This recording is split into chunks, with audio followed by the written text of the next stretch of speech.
परमात्मा का स्वरूप क्या है? मुझे अपना वो स्वरूप बताओ जिसकी पूजा की जाए, क्योंकि संसार में भिन्न भिन्न लोग भिन्न भिन्न देवताओं की पूजा करते हैं। क्या वो पाप है? नहीं अर्जुन, पूजा कभी पाप नहीं होती। और जो प्राणी भिन्न भिन्न देवताओं की पूजा करते हैं वो भी वास्तव में मेरी ही पूजा करते हैं, क्योंकि इस विश्व के कण कण में मैं ही समाया हुआ हूं। ज्ञानी जन अपने ज्ञान चक्षुओं से मुझे हर जगह हर प्राणी के अंदर देख सकते हैं। एक विद्वान ब्राह्मण में भी मैं हूं, तो एक चांडाल के अंदर भी मैं हूं, गौ में भी मैं हूं, तो एक कुत्ते में भी मैं हूं, हाथी में भी मैं हूं, तो चोटी में भी मैं हूं। विद्या विनय संपन्ने ब्राह्मणे गवि हस्तनी शुनि चैव स्वपाके च पंडिता समदर्शिना।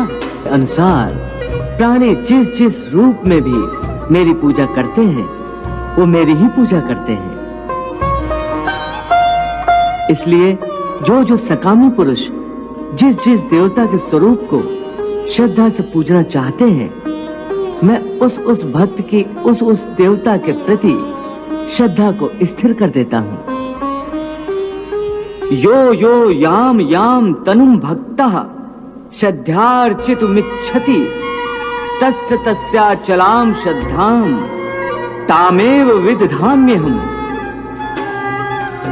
इस प्रकार बहुत से जन्मों के पश्चात उसे जब ये ज्ञान हो जाता है कि इस सारी सृष्टि में मुझ वासुदेव के सिवाय और कुछ नहीं है, तो ऐसा ज्ञानी महात्मा अंततः मुझे ही प्राप्त होता है। परंतु हे अर्जुन, ऐसा महात्मा अति दुर्लभ है। परंतु हे केशव, प्राणी तुम्हें छोड़कर भिन्न भिन्न देवताओं की पूजा ही क्यों करते हैं? हे अर्जुन, मैंने तुम्हें पहले ही बताया है कि इस त्रिगुणात्मक सृष्टि में प्राणियों के कर्म, उनकी वृत्ति, उनकी श्रद्धा भी त्रिगुणात्मक होती है। इसीलिए अपनी अपनी श्रद्धा के अनुसार सत्व गुण वाले देवताओं को पूजते हैं।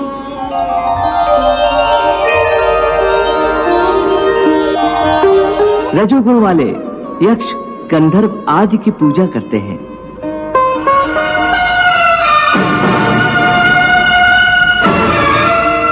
और तमोगुण वाले प्राणी भूत प्रेतों को पूजते हैं।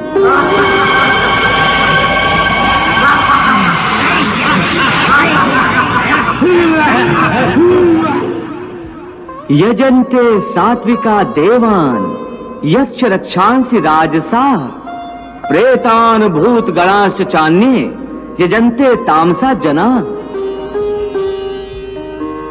हे अर्जुन, देवताओं को पूजने वाले देवताओं को प्राप्त होते हैं और मृत्यु के उपरांत अपने कर्मानुसार कुछ काल तक स्वर्ग लोक में निवास करते हैं।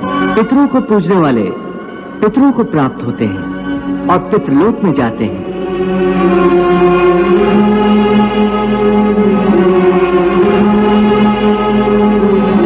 और भूत प्रेतों को पूजने वाले भूतों को प्राप्त होते हैं।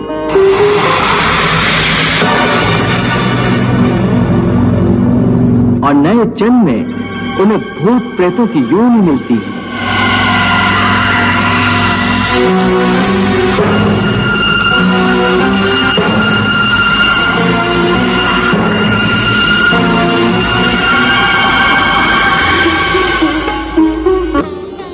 तुम्हारे कहने के अनुसार मनुष्य अज्ञान के अंधेरे में अपने अहं का हाथ पकड़े भटक रहा है और इसलिए समर्पण नहीं कर पाता, अर्थात अज्ञान ही समर्पण के रास्ते की चट्टान बन जाता है। तो अज्ञान के अंधकार को दूर करने और ज्ञान प्राप्त करने का सरल साधन बताओ। श्रद्धा। हे अर्जुन, ज्ञान प्राप्त करने का मूल साधन केवल श्रद्धा है। श्रद्धा के बीज से ही विश्वास का अंकुर फूटता है।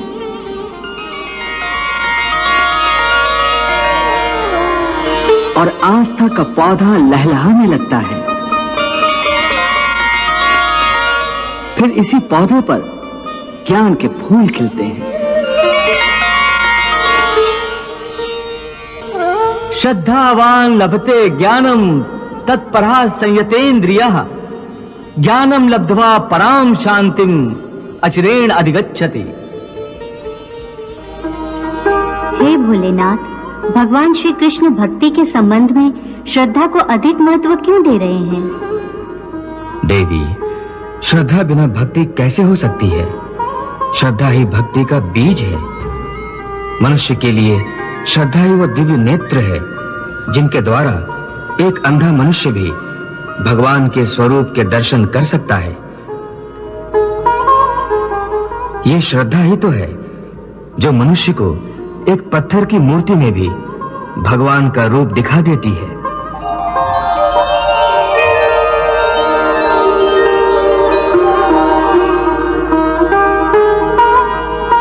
जैसे मेरे श्रद्धावान भक्त को शिवलिंग में मेरा ही रूप दिखाई देता है।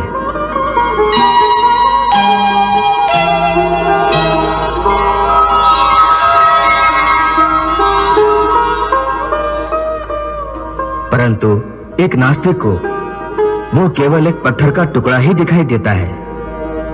देवी, श्रद्धा ना हो तो भगवान सामने भी खड़े हों तो श्रद्धाहीन नास्तिक की आंखों को वो भगवान नहीं कुछ और ही दिखाई देगा।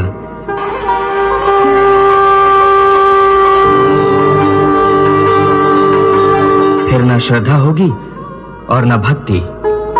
श्रद्धा वो सीधा और सरल रास्ता है जो मनुष्य को प्रेम शांति की ओर ले जाता है। इसलिए कि श्रद्धा द्वारा मनुष्य निष्ठावान बन जाता है। और जिस मन में श्रद्धा नहीं होती वो मन संशय और शक के अंधेरों में इस प्रकार भटक जाता है कि उसे ना तो इस लोक में सुख का रास्ता मिलता है और ना परलोक में उसे शांति प्राप्त होती है। जिस मन में श्रद्धा नहीं होती वहां शंका होती है। जैसे जहां उजाला नहीं होता वहां अंधेरा नहीं होता। न श्रद्धा होगी न आस्था होगी तो मनुष्य आस्तिक नहीं रहेगा, नास्तिक बन जाएगा और वो कदापि सुखी नहीं हो सकता। हे अर्जुन, संशय के अंधकार को ज्ञान के प्रकाश से जो नष्ट कर देता है और ज्ञान द्वारा प्राप्त बुद्धि की प्रेरणा से अपने आप को समर्पित कर देता है, उसे कर्म नहीं बांध सकते। इसलिए हे पार्थ, अज्ञान के कारण जो संशय तेरे हृदय में उत्पन्न हुए हैं उन्हें ज्ञान और विश्वास की तलवार से काट कर अपने कर्म रूपी युद्ध के लिए कमर बांध कर खड़ा हो जा।